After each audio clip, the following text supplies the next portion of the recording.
صحیح حدیث کا ایک واقعہ ہے جو سچ میں پیش آیا۔ جس نے بھی آیت پڑھی اللہ نے اس کے لیے فرشتہ بھیجا جو صبح تک حفاظت کرتا ہے، جسمانی اور روحانی نقصان سے بچاتا ہے۔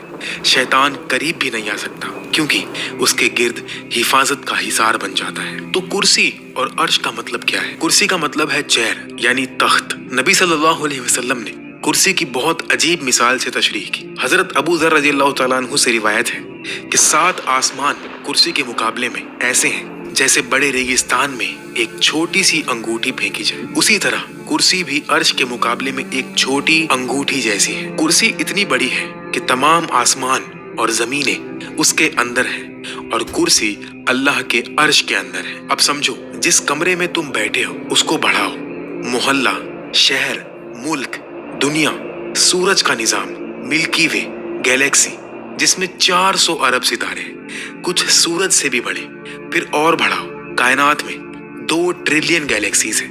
یہ تمام کائنات کرسی کے مقابلے میں ایک چھوٹی انگوٹھی جیسی ہے جو ایک ریگستان میں گمی ہوئی ہو، اور وہ کرسی بھی عرش کے مقابلے میں چھوٹی انگوٹھی جیسی ہے۔ سبحان اللہ۔ تو یہ کرسی کیا ہے؟ علماء کہتے ہیں کرسی جسمانی دنیا کا آخری حصہ ہے۔ یہ ایک بہت بڑی حقیقت ہے جس میں تمام آسمان، زمینیں اور جسمانی عالم شامل ہیں، مگر وہ بھی اللہ کے عرش کے مقابلے میں کچھ بھی نہیں۔ اور آیت الکرسی میں فرمایا گیا کہ اس کی کرسی آسمانوں اور زمین کو گھیرے ہوئے ہے۔ اس کو سمجھنے کے لیے سوچو کہ ایک فٹ بال کو بڑے میدان کے بیچ میں رکھو، پھر پورا میدان ایک شہر کے بیچ میں، ایسے ہی آسمان اور زمین کرسی کے مقابلے میں چھوٹے ہیں۔ حسن بصری رضی اللہ تعالیٰ عنہ نے فرمایا کرسی اللہ کا علم ہے، کیونکہ آیت میں ہے کہ اس کی کرسی آسمانوں اور زمین کو گھیرے ہوئے ہے۔ جو کچھ ہوا، ہوگا یا ہو رہا ہے، سب اللہ کے علم کرسی کے اندر ہے۔ کرسی اللہ کی جسمانی دنیا پر حکومت کو ظاہر کرتی ہے،